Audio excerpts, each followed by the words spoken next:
Well, hey there, welcome to the Retirement Answer Man Show, the show dedicated to helping you not just survive retirement. Come on, we don't want to just survive it.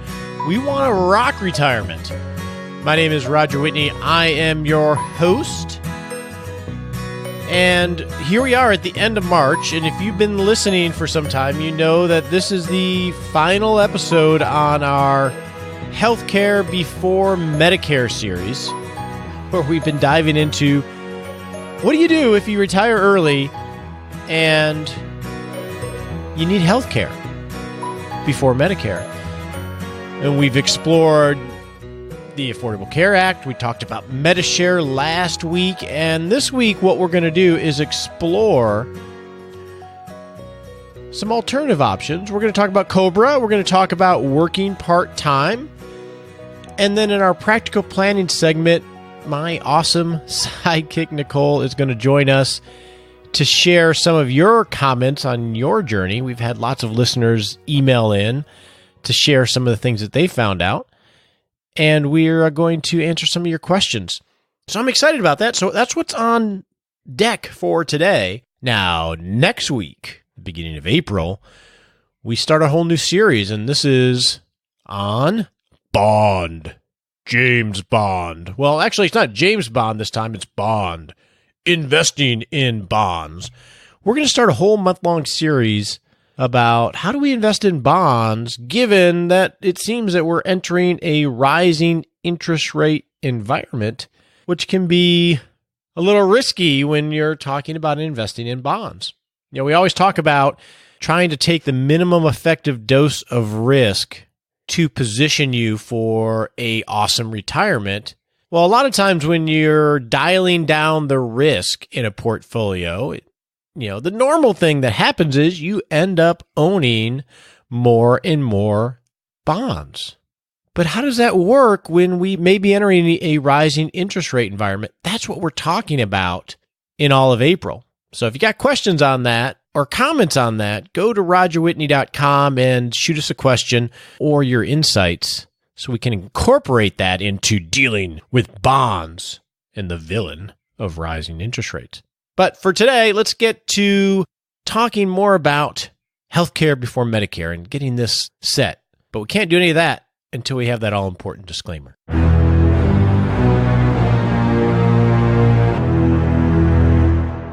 So as you know, I am a practicing financial advisor. I work with clients like you, over 50, that are walking the journey into and through retirement. And I work as a fiduciary for them. We're accepting clients. You can go to rogerwhitney.com and set up a fit meeting to see if maybe we're fit if you're looking for an advisor. But here's the deal. Until that time, I'm not giving you advice on the show. I don't know anything about you. It would be silly for you to take advice. So think of this as helpful hints and education. And before you make any decisions, talk to the people that do know you. Could be your financial advisor, your legal advisor, or your tax advisor. That's just common sense. Now, let's go dive into some things that I found out on Healthcare Before Medicare and what maybe my wife and I are going to do for our family in the Hot Topic segment.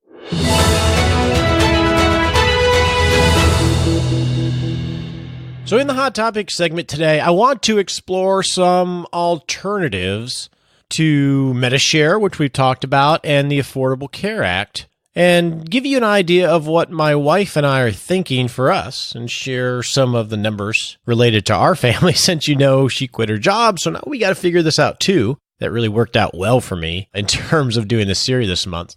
So one of the options that is becoming a little bit more prevalent is the idea of working part-time and getting healthcare benefits. So we talk about, that pretirement phase, that time between full-time work and full-time not working.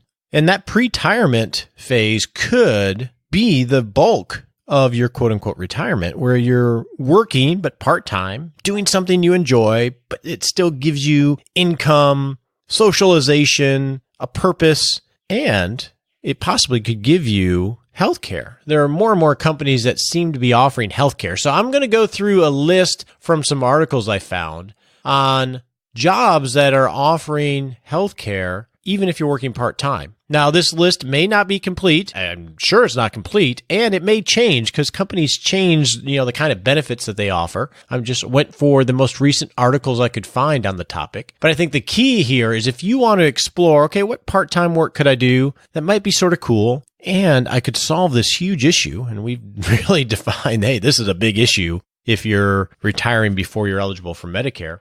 The key will be is that you want to have that as part of your job search. Now, before we get into some company examples, a couple of thoughts on working part-time in retirement if you're going to work for somebody. And some of these were brought up from previous conversations that we had on this. It would be good to find something that you actually like to do. That's an idea. Because even if it's part-time, you want to be intellectually involved in it. So a good example of that is if you love handiwork, handy person work, whether you're a guy or a gal, hey, Home Depot, as an example, from articles I'm looking at, I think I'm looking at a Forbes article, a recent one, they offer very good health care to part-time workers, even some disability and some dental and vision health care. So if you're a handy person, Home Depot might be a place that you could work because you can be in a zone of something that you enjoy anyway and solve some of this problem. Or if you are a health nut, Nike has some of the best benefits, according to this article in Forbes, and I'll have links to these in the show notes, for working about 20 hours a week or more. And some of that depends on where you're working and what position you're in. But if you like working out and you're a workout techie geek kind of person, maybe Nike's the kind of place that you work. But I guess my point is you want to find, ideally, a job that you're into this stuff anyway. And then one thing that I think was Mark Miller, he has a comment later that we're going to get to from Career Pivot, talked about through some of the work he has done with clients in careerpivot.com, was you also want to know what the work environment is like for somebody more mature, like you or me, right? He talked about, I think in a previous episode, I brought it up, if you're going to be a checkout person, if you're walking or you're at Home Depot as an example, well, those are really hard floors and you're going to be walking a lot. So physically, it may be something that, although you're into it, maybe Ace Hardware is a better place because it's a lot smaller. I don't know if they offer benefits or not, but they have a cool store concept. But you want to factor in what you can actually handle physically and also the pace of it from a mental aspect as well. So you're not feeling like you're going back into the grind. So according to this Forbes article, there are 10 companies that offer healthcare insurance, and this is from December. You have Whole Foods Marketplace, Activision Blizzard, I don't know who they are, FedEx, Lowe's, Costco, Starbucks, Nike, UPS, Home Depot, JP Morgan. That's a pretty healthy list. Another article that I found from my good friend PT Money at ptmoney.com, actually written by Emily Guy Birkin, who is another good friend of the show. She talks about companies like, let's see if there's any different ones, Land's End, Lowe's, REI, which is, I'm a geek there. I could totally work at REI just for the discount. Staples, Target has from time, Trader Joe's has at times, even the United States Postal Service. So I guess my point is, when you're thinking about healthcare before Medicare, part of the solution might be, rather than paying, if you don't qualify for, especially if you don't qualify for subsidies in the ACA, you're not comfortable with Medishare, or if you plan on working to help that transition to full retirement anyway, there are a lot of companies out there that you may be able to work part-time and get some of those benefits, even if they're not paying a lot. Like Starbucks is a good example. If they pay in close to minimum wage, but you're getting healthcare covered, you factor in that total compensation, that could be huge, right? Now, the other one that some of you brought up, and I think we actually had it in the title a week or so ago, we set these titles ahead of time, and my team and I, and sometimes I just sort of go where it makes sense to go, and sorry about that. But we're going to talk about today's COBRA, right? So we talked about my wife and I. We're looking at options, and we'll get to that. But when you retire, one of the options that you have is COBRA, which is healthcare coverage for a period of time after you leave an employer. So if you have corporate healthcare and you leave a job, they're required to offer you to maintain the same plan that you were on for up to 18 months. I believe it's up to 18 months. So you can continue that coverage. Now, the catch there is that you don't get the employer subsidy anymore. Plus, they can add like a 2% fee to be able to manage that since you're not an employee anymore. But you get to maintain that coverage. And I'll talk about our COBRA choice here in a little bit. So the way you get COBRA is you have to have a qualifying event, and separation from service is one of those qualifying events. And this typically works for all your beneficiaries. So like as an example, my wife and I, we have 2 kids. They're 20 and 22, but they're still dependent, so we need to make sure that they're covered. So when you separate service, within 30 days, the employer must notify you of your options with COBRA in order to continue that coverage. And then you have, I believe it is 60 days to notify them that you would like to select COBRA coverage. Now, a couple things there. One is, if you select COBRA coverage and start that, then you don't qualify for early entry into the ACA. You have to wait until the enrollment period for the Affordable Care Act. So if you select COBRA coverage and decide you want to switch, you can't just drop it and then go right to ACA. You're going to have to wait for that window to open up. The second thing on this 60-day election is there's no real incentive to elect COBRA right up front, because you can wait to technically the 59th day. I'm not telling you to do that. And when you elect COBRA, it's proactive back to your separation of service. So you have a window of time. So like my wife and I, we have maybe 20 days left to decide whether we elect COBRA coverage or not. And I'll go into that here in terms of what our options are. And then COBRA requires that the continuation of coverage extend from the date of the qualifying event, let's say your retirement or separation from service, for a limited period of 18 months. There's some special circumstances that can go out farther. So if you, from the date that you separate, you can keep COBRA for up to 18 months. But at the end of 18 months, you're going to have to go someplace else. They're like, okay, we're done with you. So you'll have to go figure out what those options are. So realize it's not a permanent solution. It's a temporary solution. So COBRA is something that you do have an option for, and I'll explain what our options are here in a moment. Well, actually, why don't we just do that right now? So in addition to the ACA or Medishare, like we talked about, which isn't insurance last week, and COBRA and part-time work options, I said in addition to, but these are the options that we have. So let me explain to you what my wife and I are dealing with right now. So our COBRA option is, I looked it up the other day, it's a pretty good plan. In fact, let me pull the paperwork right here. So to continue COBRA for my wife and our 2 kids, it would be $1,530 a month premium. So that's, probably about $1,000 more than what we were paying while she was an employee. That's because the other part was what the company was covering. So we'd have a premium of about $1,530. It's a PPO. Our deductible is $1,500. So we got it's a pretty good plan, I'm going to tell you. And it's got, prescription, benefits, all that other stuff.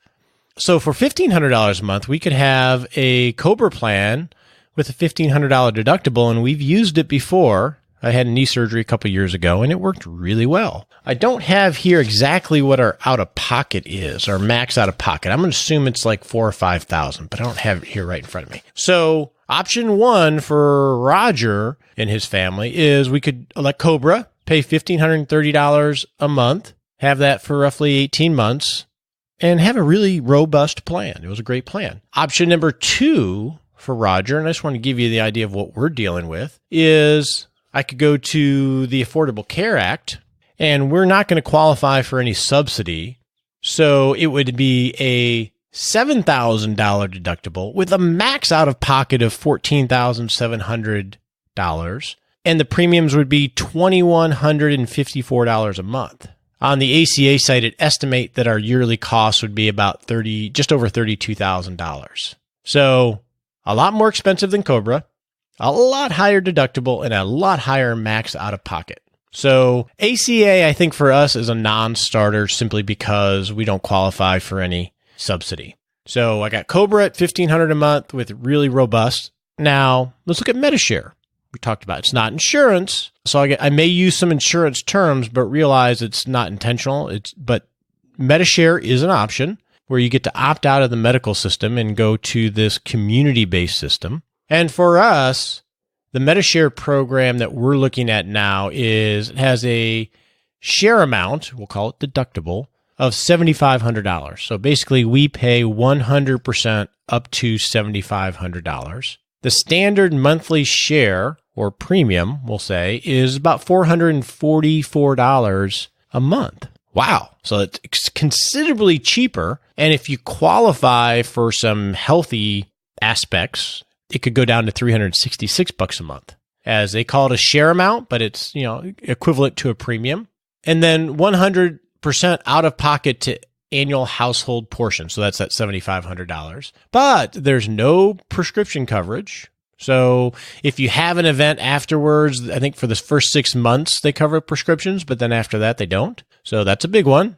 If you take lots of drugs, we don't take a lot, so that's good. And there are some pre-existing condition limitations of about, I think, a couple years.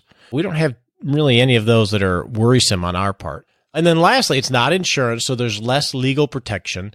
And then even though it's a high deductible, they're not eligible for a health savings account, so I can't build up money in a health savings account and take advantage from a tax standpoint. So let's review this. We got COBRA for us at $1,500 a month, roughly, with a great deductible, robust plan.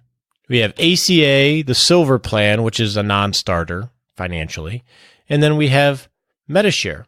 So as we were sitting on the porch talking about this, it's going to end up being between Medishare and COBRA for us. And again, COBRA is only a temporary solution.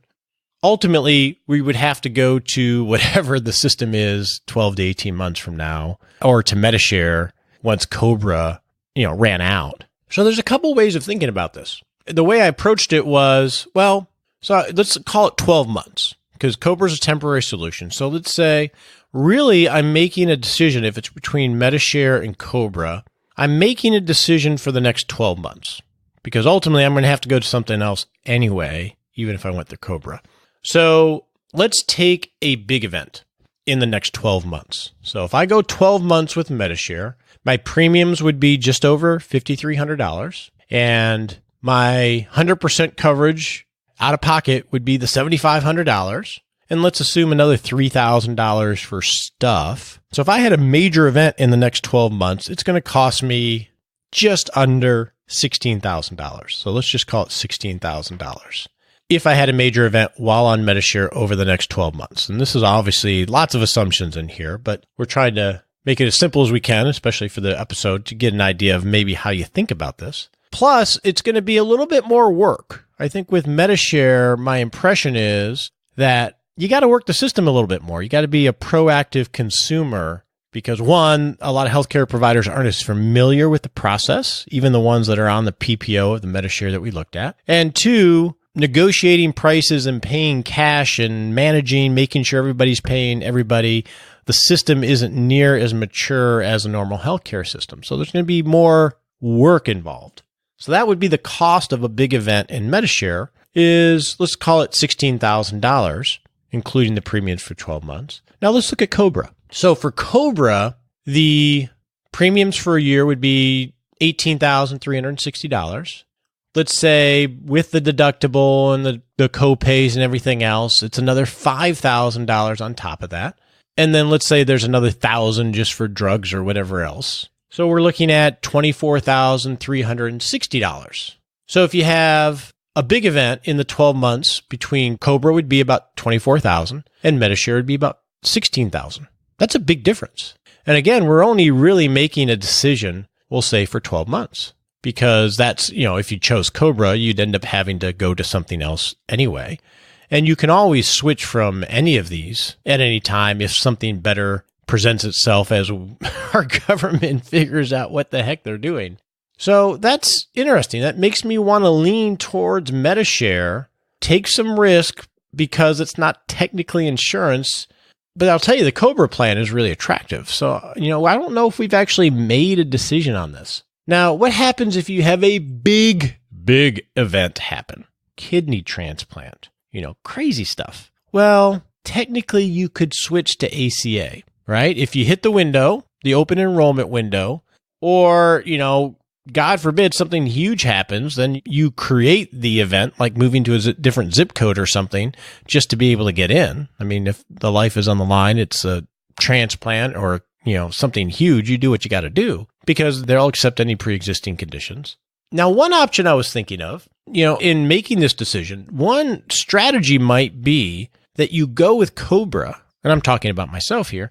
You go with COBRA for the year or so, and then as a family, you aggressively address any health issues you think you got to deal with. Because it's a robust plan. So my foot hurts a little bit. Anything that we think we need to deal with as a family, you spend the $1,500 a month and you aggressively go treat yourself on things that are important, that are preventative, and dealing with those minor issues that normally you don't deal with. You think of it sort of like a house, right? You have all these things that need to be done to the house, and you really don't do it until you're about to sell the house. Well, it's sort of like that with the body, right? Well, why don't I go COBRA, deal with all this stuff that I've said I was going to deal with as a family, and there's 4 of us, and then deal with it, and then we can go to Medishare and hopefully be a lot healthier. Now, you don't want to do that in a bad way, and there are so many implications from a societal level of gaming the system this way that come out of how all these rules are set up. But that would be a potential option, right? If you had things that you had to deal with, that would be one way that you could potentially do that. And then obviously, if you went with the Medishare route, what you'd really want to do is, that extra, what did I say? It's called $8,000, $9,000 a year that you're saving on premium. You're probably going to want to take most or all of that and start building up cash reserves as a fund for things that are going to happen, because things are going to happen. We're going to get older. So, you definitely don't want to just take that money and go spend it. You got to be a good steward about that as well. So this is a lot of stuff, right? So that's sort of, we're leaning Medishare, but we're considering COBRA. We haven't quite decided yet, and we have about 20 days to figure that out. Now, for you, if you retire before Medicare, how do you decide? Or here are some questions that are considerations as you're going through that. One is, do you qualify for an ACA subsidy, or are you able to manage your income to make sure that you do through having after-tax assets and things that we've talked about in the past? Because if you qualify for ACA subsidies at a certain level, it can be really attractive. So that's number one.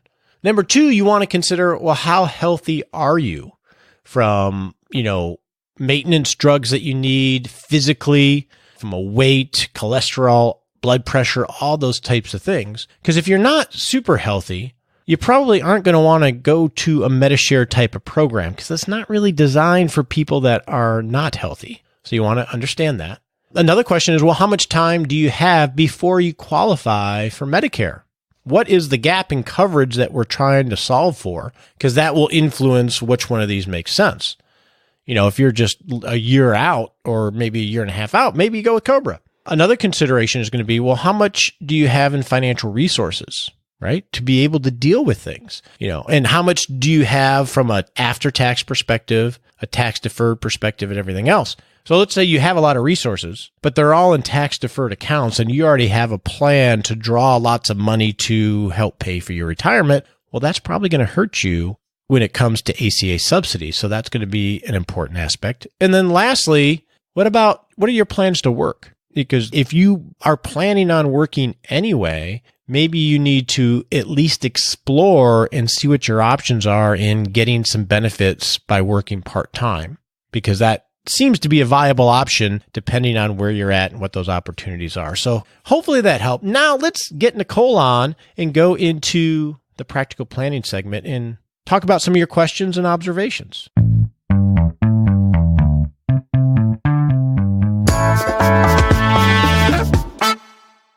All right, we are in the practical planning segment, and obviously this is going to be sort of a long episode because it's such a huge subject. But I wanted to get some of your comments in, listener comments, and to help me is the one, the only, awesome sidekick, rock star, Nicole. How are you? I'm great. Are you happy that you've sort of been able to sidestep some of this healthcare before Medicare craziness? I guess it's really complicated, and I almost feel like there's no point in me learning too much about it from myself because it'll be really different by the time I get there. So I got a comment from a gentleman. He says he is a 25-year health insurance broker, and he listened in earnest to this series. So if you remember at the start of the series, Nicole, I threw myself down and said, I am not an expert in this area. Well, he is. And he said, I guess this is good that I did a fair job of showing all the complicated facets of individual health insurance. Fair as in you gave fair coverage to each option, or fair as in out of bad, good, it was fair? I'm going to say there's good, great, or excellent, good, fair, and then bad. So I think fair to good. I think it was a balance, bad. His biggest... So it was a compliment. Yeah, I take it that way. He said, keep up the good work at the end. So that's not bad, right? He said his biggest criticism was of the treatment of the issue that I didn't emphasize enough, he said, is how much exposure you have, maybe millions, if you have a major catastrophic event. I'm assuming he's referring to Medishare, which is a non-insurance potential solution. And he's got a good point there.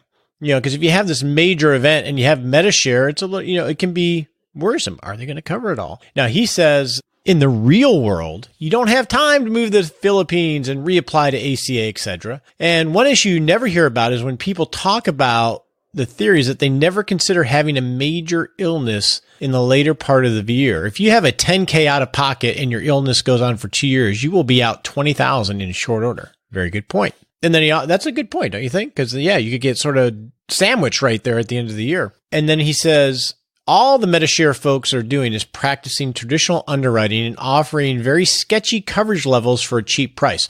Now, again, he's an insurance broker. So I feel like you can have the same problem if you have insurance, though, because then it turns out that you went to a hospital and the guy that came in at the hospital was an out-of-network doctor and the insurance isn't going to cover it. It's sort of... Yeah, I mean, he comes from, he sells health insurance, so we got to take that part of it. And this is just an email that he sent, and I'm so thankful that he shared this perspective. Calling it sketchy coverage, we don't really know. These plans can and do go out of business when they get hit with a couple pediatric cancers, etc. The one that we spoke with, they've been around since 92 or 93.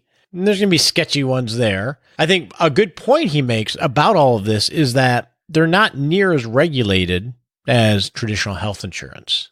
True. Right? So no doubt you could have a sketchy one or one pop up that has sketchy coverage or doesn't have any history of being consistent in what they do. So that is a worry because it's not regulated in the sense that there's not legal guarantees necessarily. And he says he does admit that the ACA law hurts like 97% of the people in an effort to help the 3%. But, if you get subsidies, I think it's okay. And so his last comment were that people on your show, even if they're not heavy users of expensive healthcare, they will be. It's not a question of if, it's of when. You're going to have big claims sooner or later. And that is exactly true. And again, we're just trying to bridge the gap to Medicare in this series. So I think he brings up some good points of Medishare as a area of trying to manage healthcare costs is a little bit of the Wild West, right? Because it's not regulated and there may be sketchy ones. I don't know the history of things going out of business. But to your point, Nicole, and I agree with that, is healthcare doesn't seem, there may be some legal obligations, but it can still be a big pain as well. So you definitely got to do your research. So I appreciate him sending in those comments because I think they're an important part of the conversation. We have another question for you, Roger, and this one is one of your favorites, an audio question. So here we go from Jen. Audio. I love audio. Okay. Hey, Jen, what you got to say? Hello, Roger. This is Jen from Michigan. Just want to say love the podcast. My question around healthcare is, who is the best person to go and talk with about healthcare? An insurance agent? Your tax preparer? An attorney? Or are there people who specialize in guiding you through how to choose health insurance when you reach retirement age? Thank you. Keep up the great work. Great question, Jen. Who do you turn to figure this out? There really isn't going to be a go-to resource. So you can turn to an independent insurance broker, someone who's not tied to one company.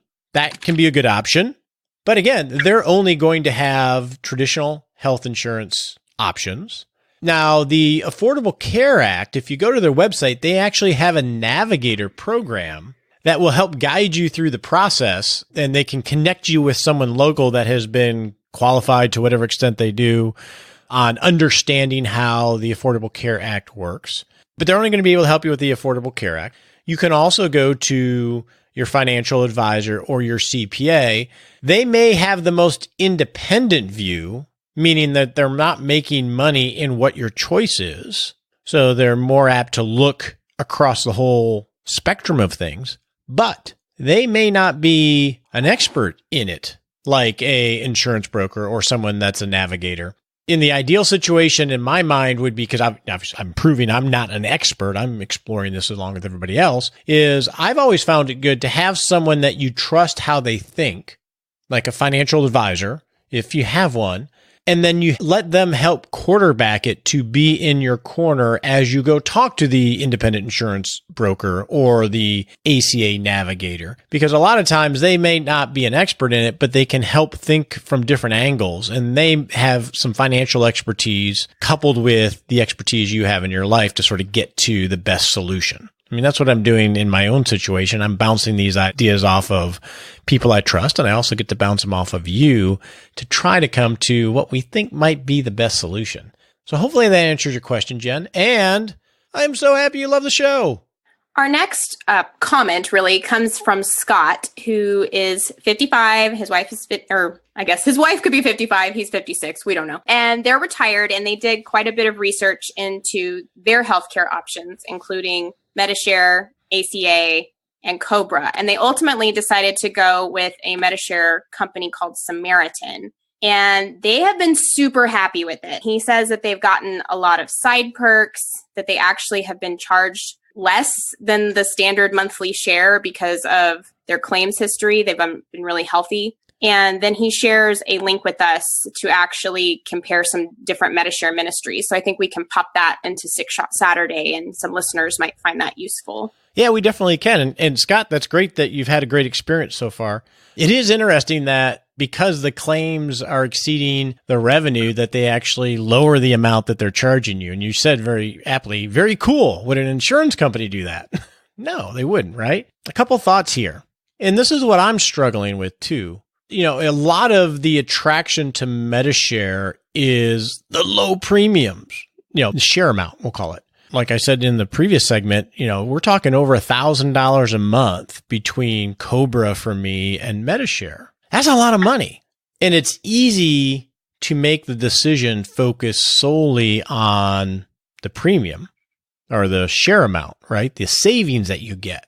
And lowest cost isn't always the best, right? You don't want to buy the cheapest. You want to buy the one where you're getting the most value. And as our insurance broker pointed out a little bit earlier, where it really comes to fruition is when you have a big event, how well does it actually work for you, right? Because something that is extremely cheap, that isn't working right when you need it, when the house is actually burning down, how much of a value is that? And that is something I struggle with a little bit on the Medishare plans, is because I just don't know. Even some of the older ones, which is making me a little bit hesitant. But I'm glad it's working out for you.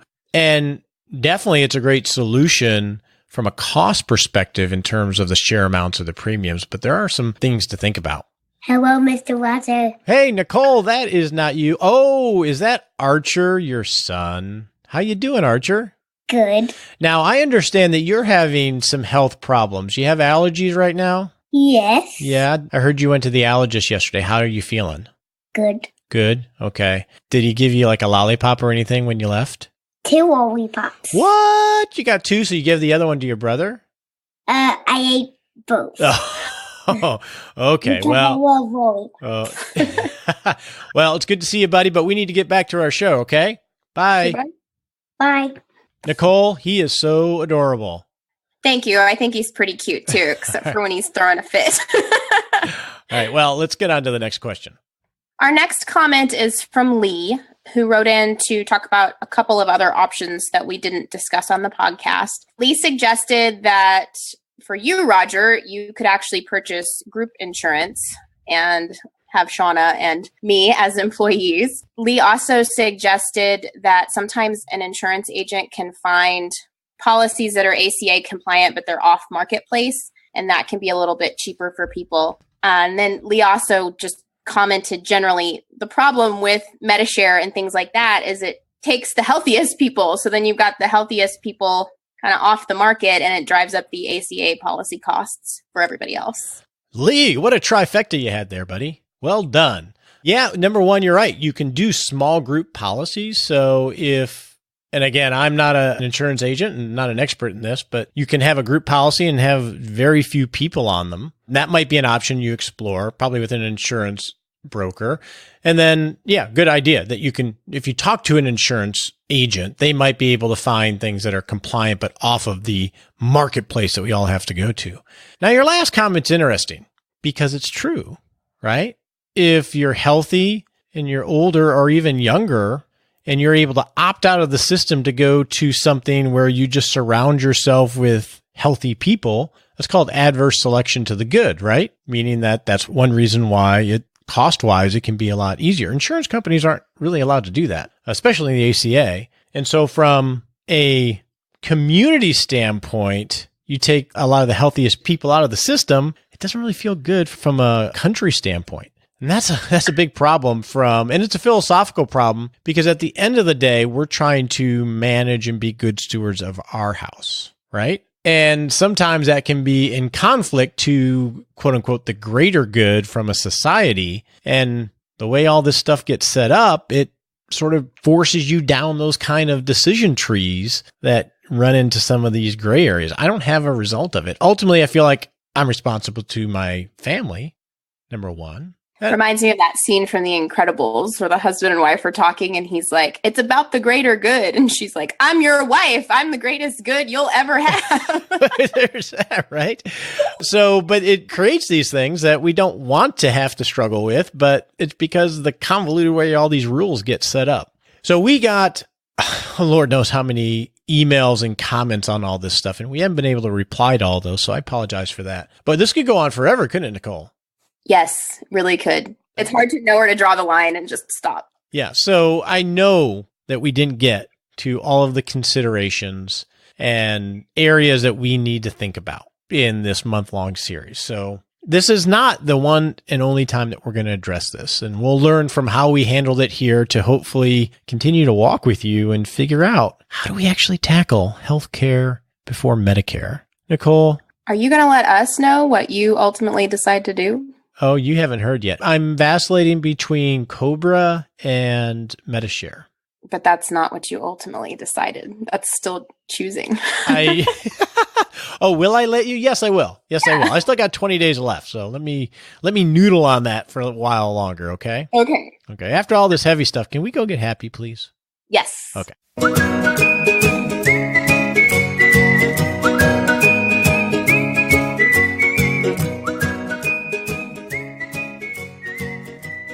Hey, Nicole, welcome to the Happy Lab. Everybody, welcome to the Happy Lab, where we noodle on how to be happier. Nicole? Roger? Do you want to be happier? I do. Well, I'm pretty happy, but I could be happier. You're pretty happy. How could you not be? You got a great husband, great kids, great boss. Life's good. All true. All right. So my Happy Lab recommendation for the week is to check out an app. I like to talk about apps. And this app is called Think Up. What does it do? Think Up is sort of cool.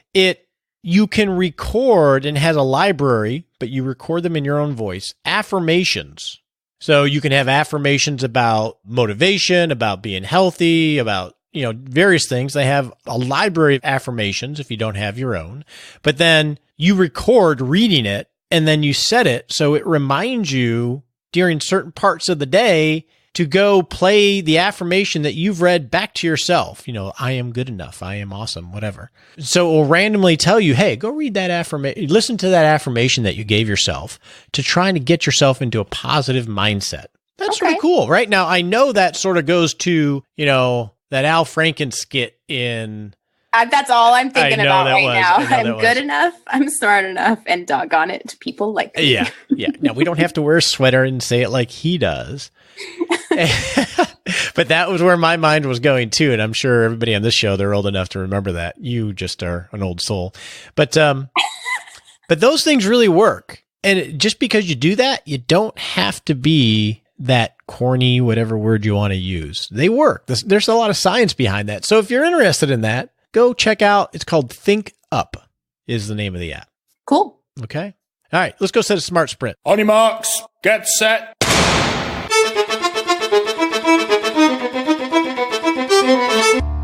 Hey, welcome to the Smart Sprint segment where we set a 7-day goal to take a little baby step to create a better retirement. Now, I've said this one a lot, but I'm going to say it again because it's a good cap to this whole healthcare before Medicare discussion.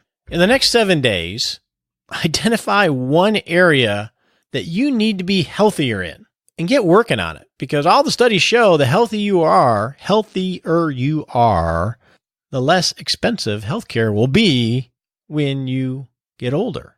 So it bears repeating. So go do that over the next 7 days. Mine is, well, I have a goal to cycle at least 2,000 miles this year, which doesn't seem that much to me actually, but I need to do it. And I think if I at least hit that, I know I'm being healthier. So that's my goal. Nicole? Apparently, I'm going to be, purifying the air in my house and other allergy-related things. That's right. Yeah, so that won't only just help Archer, it'll help you as well. Yes, we're all going to breathe in pure, beautiful air. All right.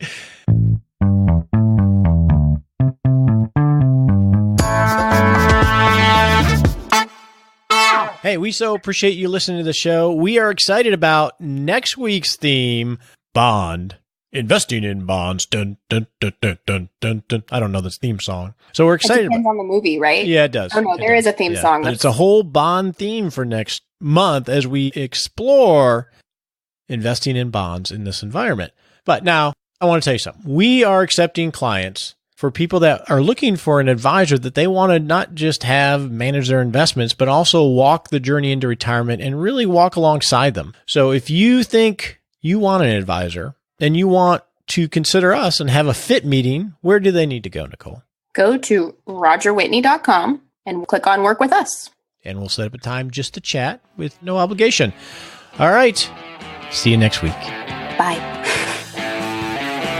We appreciate you joining us today for this episode of Retirement Answer Man. Be sure to visit rogerwhitney.com/answers to access the Retirement Answer Library with over 30 checklists to help you make the most of the only life you have. Remember, you have more power than you realize to create an amazing life starting today with Retirement Answer Man. The opinions voiced in this material are for general information only and are not intended to provide specific advice or recommendations for any individual. All performance referenced is historical and no guarantee of future results. All indices are unmanaged and may not be invested into directly. Have a wonderful day.